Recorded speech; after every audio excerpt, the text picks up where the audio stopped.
of course, got it. So this, of course, is, I think, our fifth iteration of Fuck Up Nights DC, and I really appreciate everybody that comes and joins us every single time. We will record this and we'll put it out there, and I'll put a short synopsis.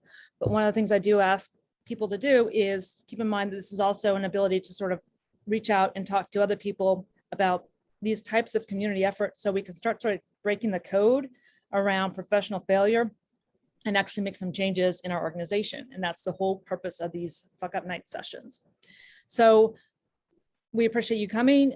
We invite more people to come, and I'll also share the link that when we put this out. But also, please tell me, Laura and Brad, when he's on, how we can increase our impact, whether it's changing our format to hop in or something else, or widening our circles, or also what else do you want to see? We are trying to do some in-person stuff, which can be a little bit like herding cats sometimes.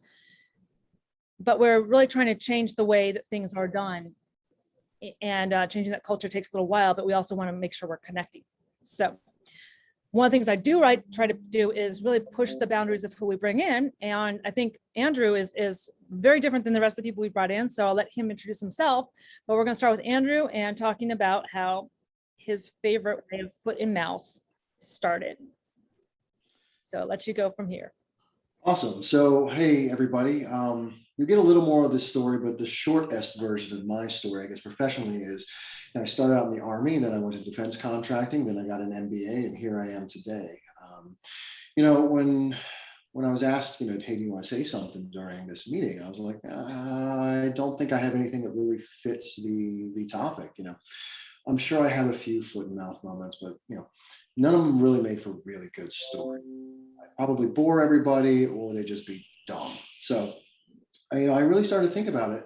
And one of the things that kind of crossed my mind was, there are times when you say something, you put your foot in your mouth, and there's just instant consequences. Why did I say that? Oh my gosh, which I presume is, on the surface, kind of the theme of this evening. I kind of wanted to go in a little bit of a different direction with, something that I said that after time caught up to me, and I really regret that. And I feel it's one of those things that, honestly, there's a lot of people I talk to who are in a very similar type of situation. And it's one of those things that you don't realize you're in until you get out of it, or until it's too late. So I guess the best way to tell this story is kind of give like a short background of where I came from, because honestly, it's really the motivation behind the decisions that I made that really makes the whole thing kind of make sense.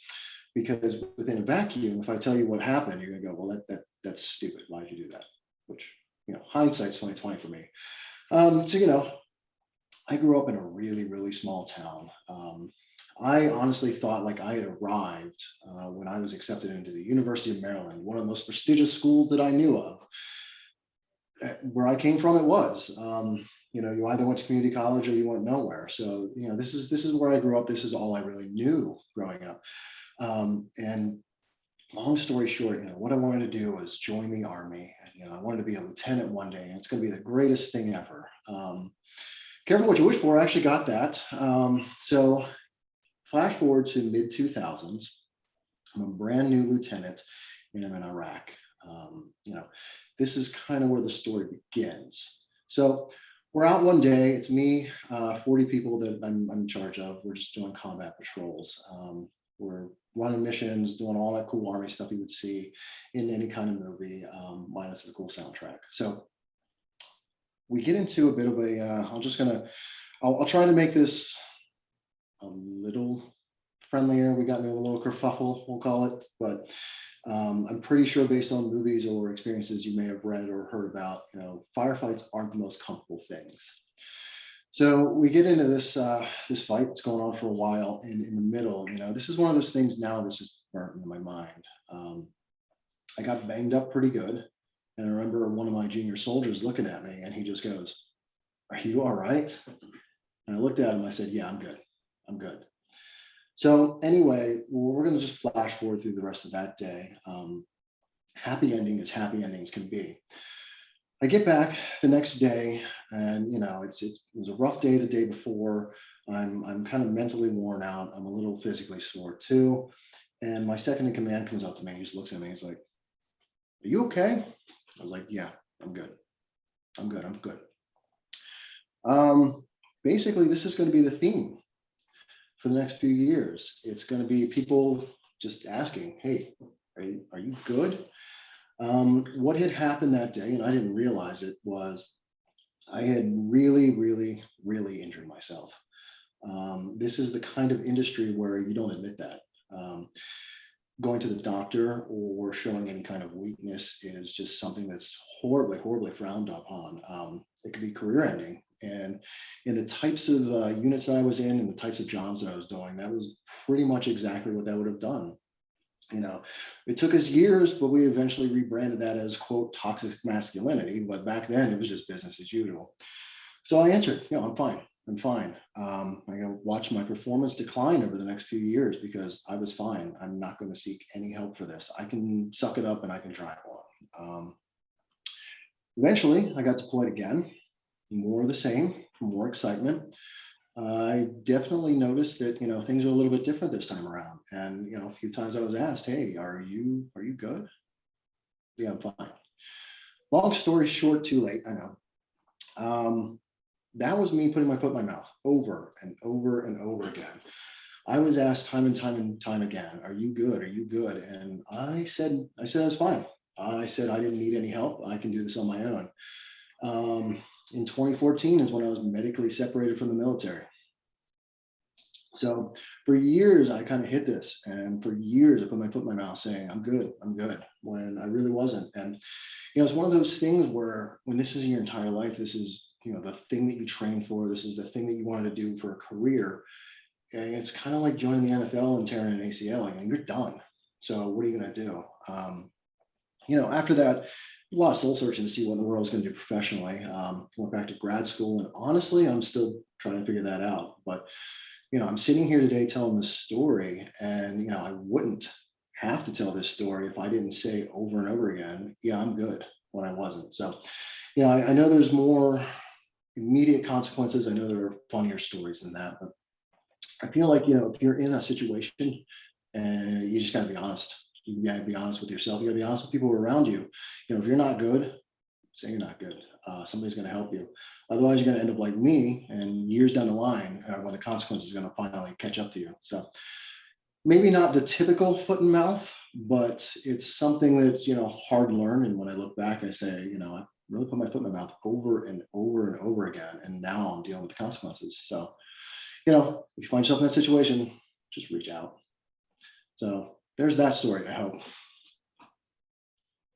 Amazing. I would say that one of the things that we forget about things sometimes is that we do get trained to say the same thing, but I think people get trained to listen to the same thing, right? I'm listening to see that you're fine, not that giving you the space to say, "You know what, I don't think you're fine." And if somebody would have said to you, "I don't think you're fine," what would you have said?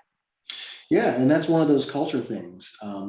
Culture is a bit of a buzzword these days. And if you ask about culture, we're going to talk about taco truck in the lobby. We can have that conversation. But that's not what the culture is. The culture is, how can you answer that question? What responses are really honestly in that spectrum of acceptable responses? And I feel like given the culture way back when, if I would have said, "No, I'm not good," probably would have been made fun of, honestly.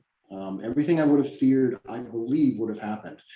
And a lot's changed since then. But where I was then and now, and how I reacted to what I understood the culture to be, is what led to this. Yeah, I see now a lot of people who I think would have been medically discharged a long time ago. And I think that is both part of the culture changing, but also being more understanding that people can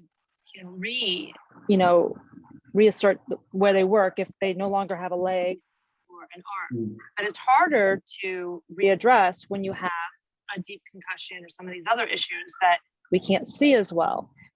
And I wonder what you would tell commanding officers that they need to do to sort of help people sort of revamp their careers or revamp how they work so that they can heal, but without the danger zone of being sort of pushed out. Yeah, and one of the things that's kind of ingrained when you're, a commander is, people are assets. They're wartime assets. You certainly want to train them, mentor them, nurture them to make them better, but they are assets. And a lot of times that can just kind of get in a loss of the person.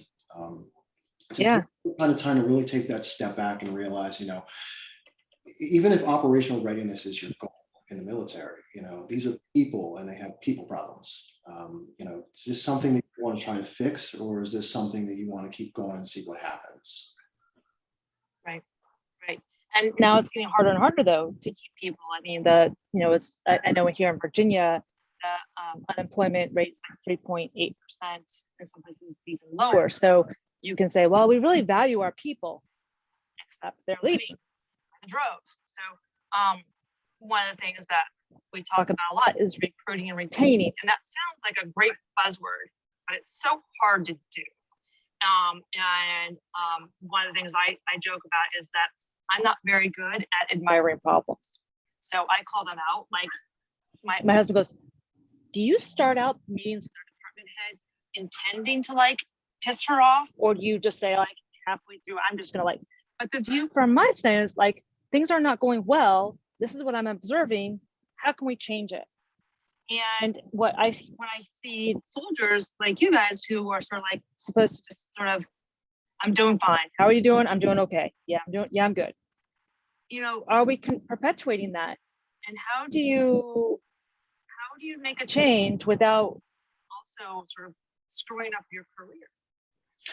Yeah, and I think that's a tough one because, to be the individual change agent in an enterprise that's so vast, outsider. Don't get me wrong, when I was back then, that was the overall culture, but there were certainly some people that kind of disagreed with that, or thought more progressively on how to approach these types of situations, at least. But they were usually ostracized. It's a big culture shift. And I think that, you can affect change at a lower level, but I think for true change, that needs to come from the top.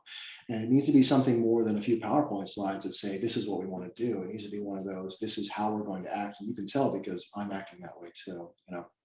If you're going to define the culture of an organization and you're going to value what you actually value, you're going to find a way to show that. Right. And since then, you've sort of moved into different organizations and different things. What have you observed that's really changing and making a difference? And where are you seeing that indoctrination backwards? Yeah. So since my departure from Department of Defense, I spent a lot of time in the private sector, either consulting or working for, big corporation Inc. One of the things that I've seen is, there's a huge push to say, we're more inclusive, or we think this way or the other. And everybody hits all the blocks when they advertise these things. Right. What they may not be doing, and I say may because I want to give people the benefit of the doubt, is actually living that way. Like I said, the culture is not that you have a taco truck in the lobby. The culture is not that you have ERGs for every marginalized group that you could think of and you don't want to get sued by. The culture is when you actually accept these people. The culture is when you actually understand that people have different outcomes, different backgrounds, that all lead to a different worldview. Now, how do we actually include people? How do we actually care for these people? That's a lot different than saying, look what we could do for you. It's Right. living that way. And I think one of the things is learning to work the way they need to work as well, not just the way you work, right? Right. And we saw that with COVID a little bit.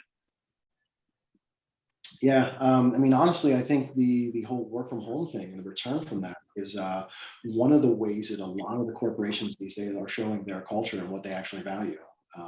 That's probably a different conversation for a different time, but you can really see who values what based on what their return to the office plan is. Things that simple. Yeah.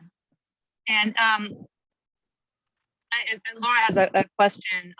She says, what are the types of issues that you and your industry cannot let on, or other ramifications for your career? I was trying to get other folks thinking about, not maybe to the level, but like we all have, just kind of like you were just saying, we all have those mores or things that you can't admit to.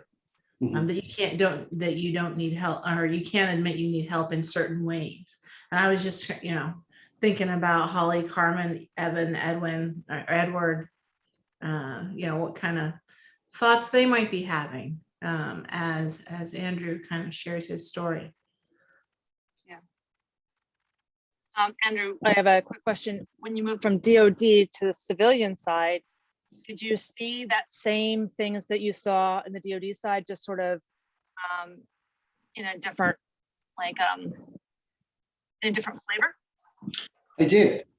So, you join the Army and you say, I'm hurt, or I don't want to do something, or you're basically an outcast, you're not fitting in with the culture. They'll find a way to work you out eventually.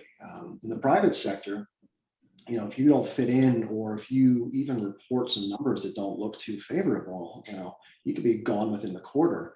So the fear is more immediate, I think, in the private sector. This is one of those things where I can't screw up today, I can't screw up tomorrow. I need to always put on this face. Some of the people that I met in corporate America, it's like this 24/7. You've got to act to just fit in with the culture, and if you don't, and if there's a misstep, then that's what you have to be afraid of all the time. So, whether that aligns with broader culture sweeps or how, you think you should be able to perform your duties is something to later too, I guess. I mean, that can lead to a lot of burnout too. Is that what you observed? Absolutely. I've talked to a lot of people since I've gone to the types of companies I've gone to, and it's not you wake up and you work hard. It's not you wake up, you work hard, long hours or even on the weekends. It's this 24/7 thing. You go to networking events, or when you do meet with coworkers, man, all you talk about is work, because that's the script. So, what's the culture that you're trying to build there? Yeah. And you hear about work life, but it's not indoctrinated into their culture, like you said. Right. And the joke always is, well, you leave until after the boss leaves. The boss doesn't leave till 10 o'clock at night, so nobody leaves till 11, right? And you see some of that. I'm wondering, I'd like to bring Brad into the conversation, because Brad's our negotiation and influence guy, and he sort of looks for creative ways to change some of this. And Brad, what are you seeing, and what would you, when you sort of look and hear some of these conversations, what do you think from a negotiating standpoint we can do better with our our peers and the people above us, to put ourselves in better light, but also not work ourselves into the ground? Interesting question, Brigida. I'm sorry I was late. Something was wrong with my computer and I was running late. So Andrew, it's great to see you, and I apologize because I really only heard the last 10 minutes of what you talked about, so I'm probably going to sound like an idiot. So the only thing I could say from what I just heard you talking about, the ERGs and all this, what we call, I guess, equality theater, is the best way I would put it. You see a lot of that. We call these things biases in negotiation, we go so far as we call these things ways of, like Brigitte is talking about, ways of making yourself think emotionally rather than logically. And these are what we would call, these fall under something that we call the sneaky tricks in negotiating. They're not, they used to be called dirty tricks, but we find out that we do them more to ourselves than we do them to others.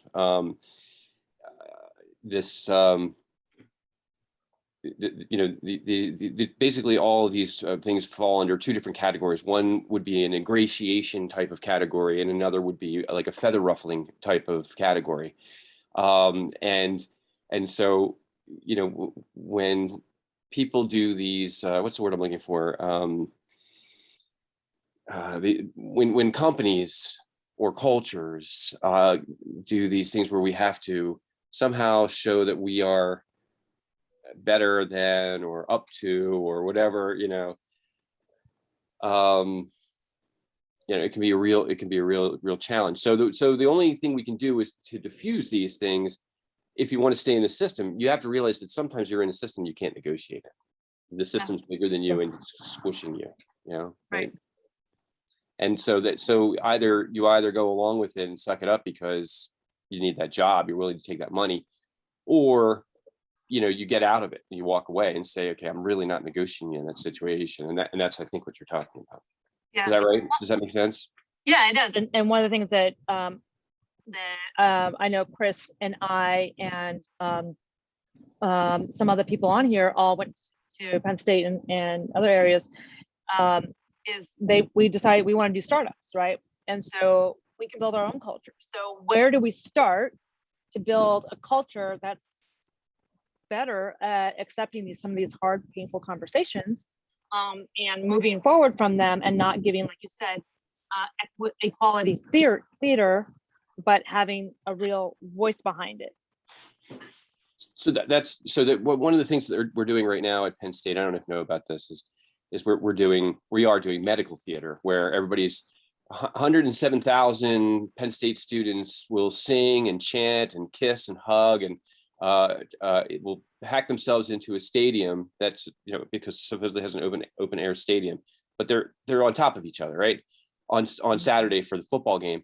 But thankfully, for safety, they'll don the masks, in medical theater class Monday morning. And so we might call this virtue signaling, right? It's like, well, right, we're Penn State, and if you don't wear a mask, and so let me just give you just a tiny little just if this helps to tweak your where we're coming or where we're going.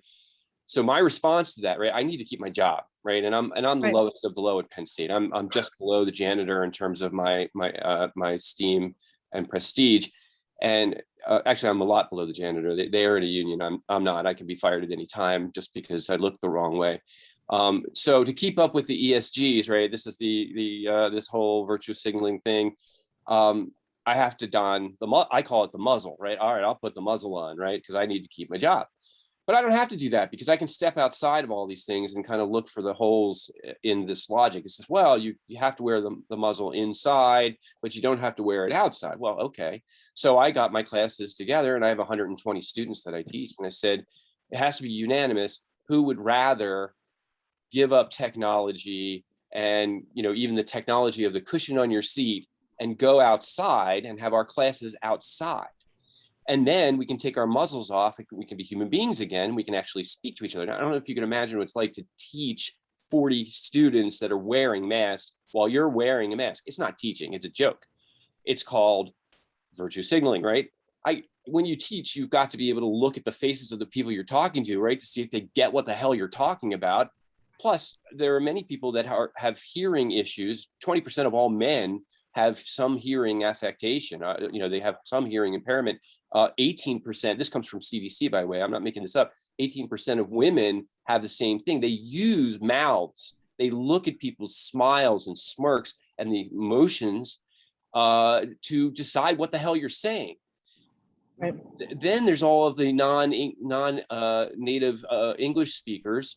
And I don't know if you've ever learned a foreign language in a foreign country, but I've learned French in France, and I learned Arabic in the Middle East. And I know that I use those signals in order to understand, is this person saying something that they're going to murder me right now? Or is this a smiley, happy thing, And sometimes you couldn't always be sure. But my point is this, it's obscene to do this from my perspective. And so can I negotiate? No, I've got to show my virtue signaling. I've got to wear my mask when I'm inside. So you know what? I said, okay, 100% has to be 100%. Everybody, if you want to agree, we'll go outside. So I took my classes outside, and I've been teaching my classes outside on the lawn. I found this perfect little wall. I can put 40 students on it. I can stand in front of it. It's like an amphitheater effect. Huh. And so these kids, my students are loving it. I mean, really loving it. Today, we were out there until it started to thunder. They waited until the first couple drops of rain started to fall, and they all scattered inside. And we said, okay, class is done. See you on Monday. That's how thrilled they were. So you know what, just to buck the system just a little bit. So all 120 students, I said, you know what I decided? I'm going to give everybody 5 points of extra credit on their final paper. If all you have to do is email me if you ask one other teacher in one other class if they will take you outside, if they will take their class outside. So I just sent 120 students out to terrorize the other teachers in the university by asking. So all you have to do is ask the question, hey, can we go outside? And then send me an email saying why they said they couldn't do it. So you want to know 120 reasons why? 120 of them. No, it was actually 90. There were a few other excuses, but 90 of 120 responses back The one reason. Well, we can't teach without our PowerPoint. What does that say about your knowledge, your familiarity with your subject matter, that you have to read it off of a slide in order to be able to teach? I mean, my background is different. It is true. I mean, I learned to teaching flying, right? So I'm a flight instructor. I'm used to teaching a student that is actually trying to kill me upside down in an airplane with nothing but my mouth. So that's kind of, I come from a different background, but that's hysterical, don't you think? Anyway, Yeah. sorry. And Yeah. no, and that's exactly true. I think My bad. there's two comments I think that you really bring to thing is one, how you're actually planting little seeds of change, and that goes to actually something that Zach is talking about in terms of, you know, this goes back to culture in the company and the immediate threat that creates more toxic environments. And so, Zach, did you want to add anything on that, or? Yeah, so I think, can you guys hear me okay? Yes. Okay. So I'm a big believer in the Walt Disney company approach to culture and believes in people, not so much hierarchy.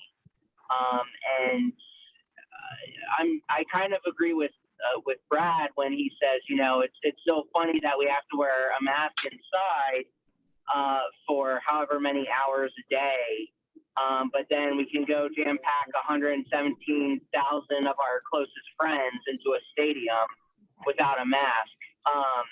And I think that just goes back to a culture and what they care about. I mean, for me, when I see that Penn State cares more about dollar signs than what they do about their people, but put them in a classroom setting and then they have to change how they operate.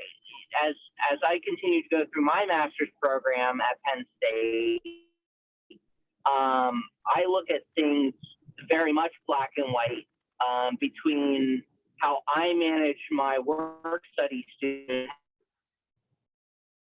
And while she believes in a very structured setting, I believe in a very relaxed, hey, We're losing you, Zach. Question and because of that,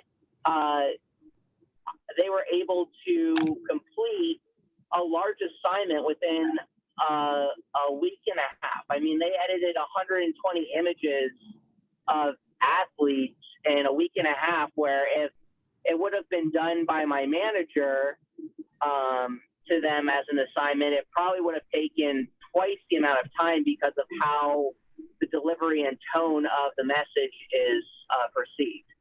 Right. And that was something that Scott Rubin also brought up, was not just delivery and tone, but also unintentional things like what's called the McGurk effect. And for those of you that don't know what the McGurk effect is, I'll let Scott explain it because I can't explain it in English. I was making comments in the sidebar. So the McGurk effect, I put it in the classification of hilarious because I teach, but I don't teach in physiology or psychology. So I get to call it hilarious. And for anybody who's bored out of their mind, if you go to YouTube and search on McGurk effect, you can do it yourself. And it's sort of unbelievable how it works. It was found by accident. Researchers working on an auditory program, and they mismatched the audio with the video.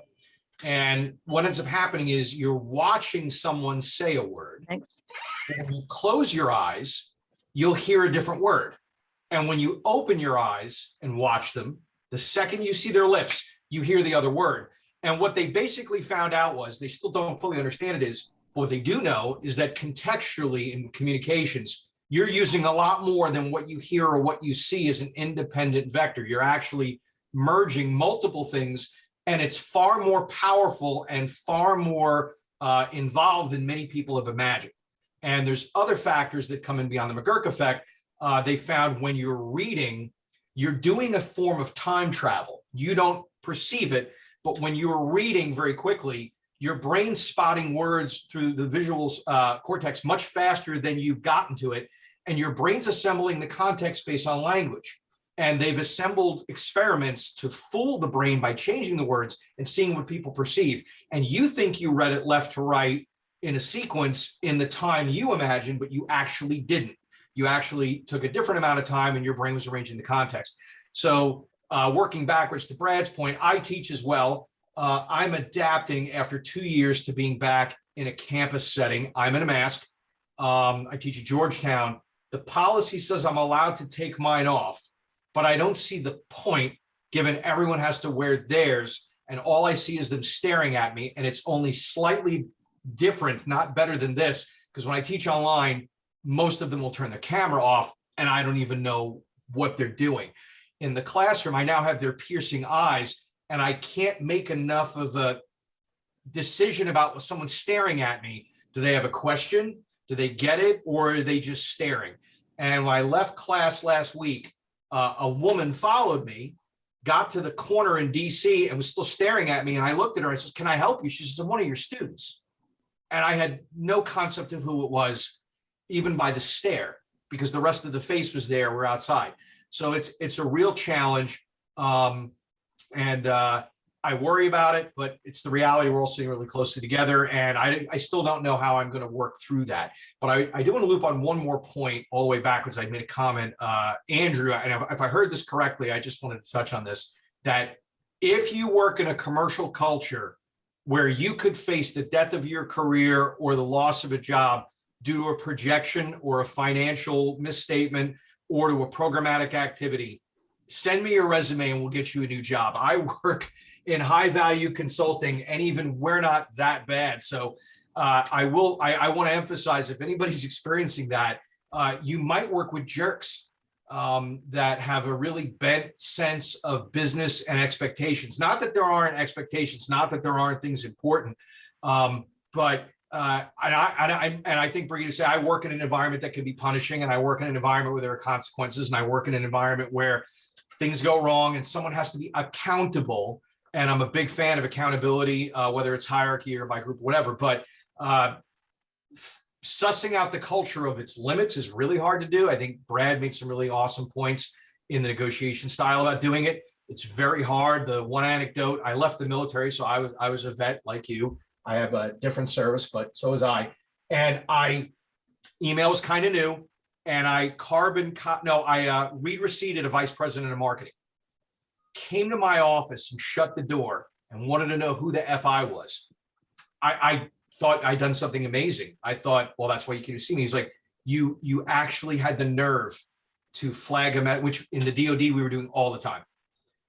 So there was no handbook on that. I had to find out, but I survived it. And that guy and I never became friends, but it's okay. If you're in a culture where there's trapdoors, my advice is you need to explore other cultures. Yeah, and I think one of the things that I'm hearing too is we're evolving, right? And it takes a little bit of time. One of the things that I think is getting frustrating though is some cultures that don't evolve faster are going to be caught behind in a big way. And I was joking with somebody that one of the organizations I worked with is talking about their turnover and how high it's getting because the expectation is they just are going to move on. And it costs you a lot when you lose your people. The other thing that I find though is that we think we communicate, we think we say the right things, and a lot of times we say the right things. It's useless because the right things, as Andrew pointed out, don't come to the problem and they give us the out. So is the right thing the way that we need to do things, or are we need to say, you know what, instead of acting the right thing, I'm going to maybe ask the harder question, which is, Andrew, you look like you need to go to, medical to be checked out for concussion syndrome, and you're just going to go, right? And that's much harder because he might lose you as a soldier. And it's the same thing if we have a person that's maybe approaching burnout or they need more help in something. And these are all things where people go, oh my God, I'm already so busy, I don't have one more thing or whatever. So these are things that I joke about because I tend to be a big mouth and my husband can attest to that. But it's not easy to do.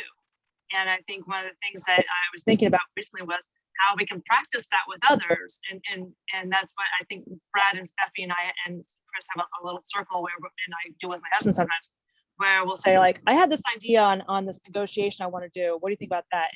And like, well, if you really want to be fired, you can try that. But we have to maybe surround yourself with people that will listen to how you want to put stuff through. And you'll also have to start questioning whether or not you're approaching things the right way. I had this one thing. Oh yeah, I'm a new person, admit it. I recently had this one activity, and I was really proud of it. It was if for any of you that want a really fantastic podcast to watch, is Bob Sutton, Asshole Survival Guide, and he talks about like dealing with assholes at work. And so I thought we were. Go ahead. Could you mute your? It's okay. Who's on Weber? Thanks. So I thought, well, he'd be great to have on this innovation forum we were doing for this agency, and it'll be really, really great. And I didn't write asshole survival guide, on there. I put, a $sign.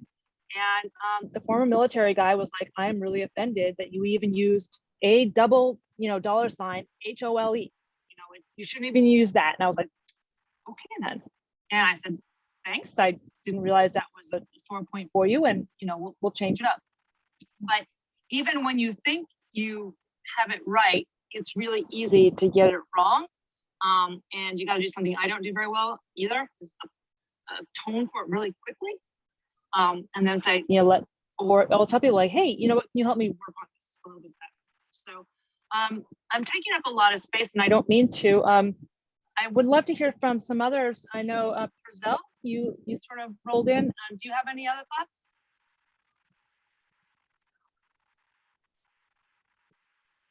Let's see, is Brazil still there? Ruperti? I guess not. So I'll step back. Does anybody else have any thoughts that they wanted to add as we sort of move to the last 15 minutes or so? I put in the chat, Brigida, that it just seems like, we know that life is a journey. We know that careers are a journey. It seems like we're encountering failure at every level. Mm-hmm. And so much of this is what is possible with the negotiations, but also what are we willing to let go of, and how do we keep going? Right. Because after a while, it can be really disheartening. So I'm curious about what folks think about, we keep hitting walls. We're doing our best. We're trying. But we're always learning. And therefore, we're, realizing that what we're doing is not the best. So how do we deal with that? Zach, you raised your hand? So, yeah, I'm thinking out loud here, but I think the other thing, which is a little bit more insidious, is the successful failure. So what you're doing is successful, but it turns out that in other people's minds, you weren't meeting their expectations. So it was a failure, which was not appropriately communicated. Wow. But I don't have absolutely no idea how to address that. But that's something that I'm actually sort of dealing with right now. And if I ever come up with anything, I'll let you know. But it's the changing of expectations is really hard. Zach, I throw in on that really quickly that during COVID, I was not able to perform my regular job, and one of my employees got dragged into some proposal work and said, "Hey, I hadn't worked on some proposals in a little while. I get a little rusty." So sure, and I forgot about the culture. So there's a lot of deadlines, very intense, and he delivered a piece of work that he believed was correct. And the manager that looked at it said, point blank, this sucks. And we're not facing a client, and we're not in the client environment. So it's not necessarily safe space, but this is a manager who owes this material up in a couple of hours and left my employee alone with it. And it wasn't any good. And she had no time other than to say, it's going to need to be corrected. I'm gonna have to do it. And you're going to know on the nose. And he was taken aback. He's a former Marine. So he withstood it for a few minutes, but he let me know. And I forgot all about that. I said, yeah, this is how this works. and you're going to have to get, I say the terrible thing, have a thick skin, right? But that's my gut reaction. A couple of weeks later, I turned in a work product on the same proposal, and they had an outside consultant who used to work at the client site review it, and he hated it. So we got on a call, and the guy was eviscerating me first through the work, then me, about this sucks. This isn't, who thought this would work? How in the world did anybody think this was going to be impactful? What the hell were you thinking when you created it? Clearly you don't know what and I'm listening. And I said, I'm going to let you get it out of your system, and then I'm going to hear what we need to do to improve it. Right. I'm a guy who takes everything personally. So it's very hard for me not to. So I'm listening to your invective. I'm listening to your frustration. I got it registered. So how do we make it better? He said, I don't even know. And then in that instant, because I'm a little bit of a senior guy, I'm like, then I'm done talking to you. I'm all finished. You've got my input. I privately messaged the proposal manager and said, I'll be available at my other job if needed. This was hilarious. I use that term a lot, and moved on. And my deputy was on the call. He's like, wow. I'm like, well, if this guy had 6 or 7 hard pointers for me, it's how I'll learn. Okay, I missed the boat. How do I get back on the boat? Let me get to work. Let me see if I understand it. But if you're just rolling all over me, all right, you had your fun. I can't take it seriously. And I have to move on. So I'm not suggesting everybody go blow up their environments and tell everybody where to put it and how far, unless you can get away with it. But there's definitely times when you need to not descend into the mud with someone who is bound and determined to drag you there. Right. And is better at it than you probably. So, and I can't question the person's motivations, how they're paid, what maybe they have an angle on this is to dissuade the manager from my work. It doesn't matter. I can't get anything out of it. I can't move my work forward. If it was other people that I respected, I'd probably go quiet. I'd probably take it up later and say, I can only make it better if you're willing to help. I can't take no, it sucks as work. You got to get on the team and you got to help out. So my advice is look for that. Scott, I think that's a good leadership point too, that we have to do. Go ahead, Brad. I just had to say, Scott, that was textbook. I mean, absolutely perfect case study for exactly how we teach in negotiation. 90% of the time you think you're negotiating, you're not negotiating. And when people pull out things like feather ruffling, that's exactly a perfect example. You did exactly in that case what we teach as how to diffuse that situation. You could get in the mud and start swearing, but then you're not negotiating, right? You're just feather ruffling. And it's actually a sneaky trick that's used on purpose in a lot of cases to put you off of your pace so that you start thinking emotionally instead of actually negotiating. So it's used to get as like a hedge to get more out of a negotiation. Sometimes it's subliminal because people are just that way, but sometimes it's not. Sometimes it's an actually thought out, this is what I'm going to do to get this person off their pace so I can get more out of a negotiation. And like I said, that's what we call a sneaky trick. I'll throw 2 things in, Brad, because I used to listen into your class when Brigitte was taking it. I'm a Chester Carras guy, so I didn't take your class. I got the short version, but everything else I learned was from the guy below me, my dad. I don't know where he is on your screen, Harvey, but a technique I used, it's only ever twice backfired. I'll apologize if my team or I fail in delivery and somebody's losing their mind about it and we owe them. I'll say, I'm very sorry. This isn't the outcome we wanted. We messed up. And only twice in my career have people continue to go at me. And I got the exact same result within hours and days. People would privately contact me going, wow, I can't believe that guy kept coming at you after you said you were sorry. So even though the moron yelling, it didn't work, everyone else was like, wow, this guy's classless. Like Scott said he was sorry and he's going to make it better and you're still yelling at him. So I think it's kind of hard, another feather ruffler. Yeah, I'm sorry. That's not what we wanted. I'm really sorry. We feel your pain. We're going to fix this. And it was an attorney went, you're damn right. You're sorry. And I was like, wow, okay. It's funny with the topic generally being failure. I'm reminded of 2 related quotes from Thomas Edison. I was going to say, thank God you didn't say your son. No, it works the other way. DNA goes that way. Anyhow, he said, I have not failed. I've simply found 10,000 ways that don't work. Yes. Right. And the other one is, many of life's failures are people who didn't realize how close they were to success when they gave up. And I think those 2 are very true.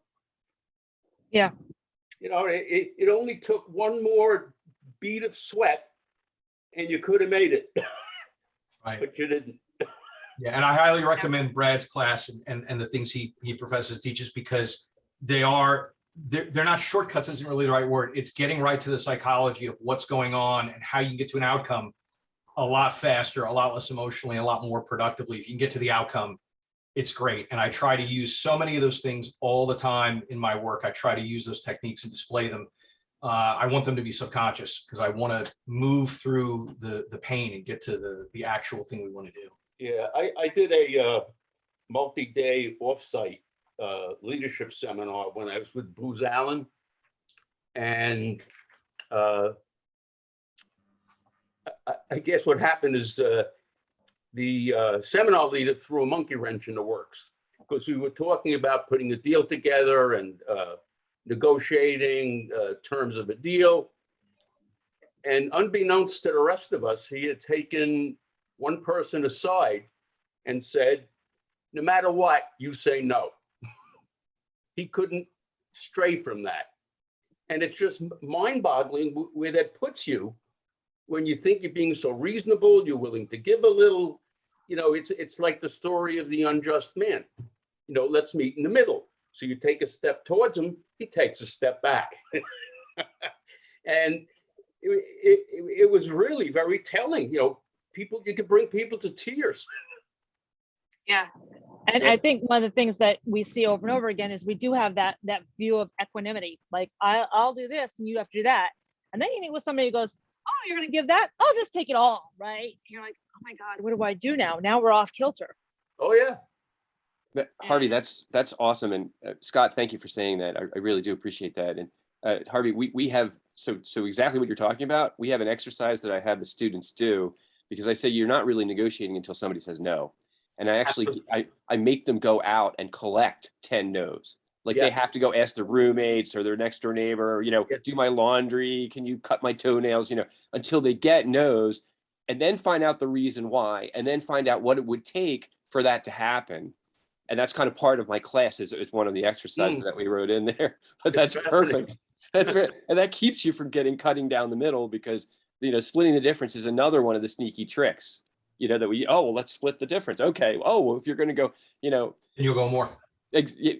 Right. And that's the joke that do you mind if I tell that little bawdy joke there, Brigitte? The guy goes into the oh yeah, that's true. The name of this is F up, right? Okay. Guy goes into the bar. You've heard this before. Guy goes in the bar and asks the girl if he'll sleep with her for $1 million, and the girl says, yeah, sure, and then says, okay, I'll give you $1.50. And then the girl says, what do you say? You're gonna give me $1 million? And of course the response is, no, we were just determining what you are first. Now we're just haggling for price, you know. Yeah. and that's exactly the kind of, you know, the same sort of thing. And sorry if you heard that one before, but yeah. No, it's yeah. Hey, Brad, I pasted this in the chat because it made me think of it. Do you cover the conformity experiment at all? And I highly recommend anyone look at this if you need to know who you are, because although I am Harvey Rubin's son, his late wife, I'm Judy Rubin's son as well. I'm very different from him. And that experiment is a setup where you are being lied to. You're in the experiment. Everyone else is in on it except you. And you're asked a series of questions in the room and you agree along. It's all pretty easy. And then finally the lines come out. Which line is shorter? And one is slightly longer than the rest and everybody goes against you. And it's something like 80% of the people will go with the crowd. And then as the experiment goes, the line is clearly longer and everyone's against you and you keep going. I'm the guy who calls everybody idiots and walks out. I'm the one who's like, I know when I know what's wrong here and I'll eject out. I think if you know that's you, or if you're a conformist, it might affect you in group negotiations. So my boss actually teaches that, Valmos teaches that in the power and influence part of the certificate. And I teach it at the undergraduate level. I am familiar with it and I teach it to the undergrads, but I don't teach it to my MBAs because my boss does. But that is brilliant, Scott. Absolutely. I highly endorse, if you haven't seen this, you should do it because it is awesome. Yeah. Well, this also goes to one of the things that we see, and we were talking about earlier about culture and culture change. And I think I've seen this in the way Scott's careers has progressed. I don't know the rest of you to know if you're doing this too, but I noticed Scott sort of tends to change organizations he works for every 2 to 3 years. And but he's also got EQ to sort of see where things are not going to work for him and aligns it. And so, like what you said about the lines, when things aren't going politically aligning with what he wants, he doesn't get wound to. I want to see the culture change. He removes himself. But one of the things that I think I try to do is like, no, I'm going to change the culture. I'm going to like make them all change. You know what I'm going to do is I'm going to drive myself crazy. So I think that's the other thing is knowing where you have like, the Vilmos class that take the power and influence and network to actually make change and be honest with yourself, or are you just going to bang your head against the wall and constantly sort of be seen as the problem child? Well, you can take that microcosmically and look within your own family and see how parents interact with children, because they're all different. They have their own little personalities, and it's really the same thing. It just expands. But you're right. I think you need to see, you can be in a losing fight. You're a little cog. You're a little cog in the wheel. You're not going to change MITRE. Who the hell are you? You got some chutzpah, lady. I mean, really. Harvey, that's awesome, because that's where we differentiate between what we call a win-lose situation and where the win-win situation, right? Where so if you start asking questions, what you can find is there are multiple issues that you can bring into things and then log roll around the issues and stuff like that. Right. And some situations are purely distributive, as you're saying, like where one person's going to win, the other person's going to lose, and that's it. We're only talking about this pizza, and that's it. You're right, but hey, what about the French fries? And if we could bring French fries in, all of a sudden we have multiple issues, and we can trade across issues. And that's sort of our solution to purely distributed situations. And when people get heavy-handed, as Scott perfectly pointed out, it's like, okay, now it's time to walk away from that. Right. And I think Stephanie also points another thing is we have these golden handcuffs where we're like, oh, we have to make this much money, or we have to do this. And that was one of the exercises I spent this weekend saying, okay, well, I've sort of lived in my life according to this corporate structure. What happens if I were to do my startup and then only consult? How many hours a week of consulting hours would I have to have to be able to support, my mortgage and my kids and startup costs? But that takes a lot of thought, and that takes a lot of getting out of your comfort space and saying, well, you know what, then I won't have 401k. Well, how would I do that? Well, this is how the changes are going to have to happen. This is sort of I was making a joke recently. I said, Moses didn't get lost in the desert for 40 years. He was trying to figure out how to pivot his career. And I feel like when I'm trying to pivot my career, and I think a lot of us went to MBA school because it'll help us change our career. It's a slow progression to try to figure out where you're going to go and how it's going to morph. And that's one of the things I've been doing is, and I invite other people to do, is I test out ideas on like LinkedIn with branding. I test out, different things that makes it interesting for me. And I think what I'm finding the most is that, nobody's killed me yet doing that. So, in fact, what happens is I'll sit down and go, oh, look, I changed this up. Let's see how many more things I can get, or what kind of people. And I only got insurance sales, and I don't want to get insurance sales. So these are the types of things that, we do foot and mouth, and I do it really well. But so far, I've survived every single foot and mouth episode I've had. And Andrew, I'd say your foot and mouth almost didn't let you survive. So there's, levels of foot and mouth that can be healthy for you. And then there's levels that can be deadly for you. And so I think that's where I would I think of, what other thoughts do you guys have, Brad or Andrew? I think that was a perfect sum up, Brigida. I couldn't add to that. But Andrew, how about you? Yeah, I agree with the good sum up. Since I kind of deprived everybody of a funny foot and mouth story, I guess I can take 30 seconds to actually tell one once didn't make the cut. So I was working in a call center for the National Park Service. So while I was a child, I was working in a call center, and I didn't have the foresight to turn around and see who was asking me a question at the time. And somebody came up behind me and said, "Hey, do you speak Spanish?" I got like 2 years of high school Spanish on my belt. Of course I speak Spanish. Yes. No, that was the call center director. So if you try to book a park, like camping site anytime in the late 90s, and your family members or friends tried to speak Spanish and got me, I'm very, very sorry. Also, it wasn't even just once. Apparently I was just the interpreter from there on, and I wasn't good. That's sticking your neck out. Yeah, That's good. That's I awesome. just unaware of my surroundings at the time, I guess. But yeah. Be careful what you get. So, well, I appreciate you guys all coming out, and we had about 18 people, 20 people, and then this will be posted. I'll put a wrap up for everything. And next month is going to be fuck up some from the C-suite. I've got David Saxon, and I'm hoping I can get one of the guys from my National Security Innovation Network, Rolando. That was one of our coaches this year to also speak, so that'll be very interesting as well. Please send me any ideas you have, any thoughts. We really welcome any other things you want to do, including if you guys want to do sort of a live event someplace, give me a heads up and we can try to make it happen. We've been talking about doing it in a microbrewery and then live streaming it from there. So give me a heads up. If not, I'll let everybody take it from here. And I appreciate you coming out. Thanks very much. Great seeing See you everybody. next month. Thank you. All right, bye-bye. Night.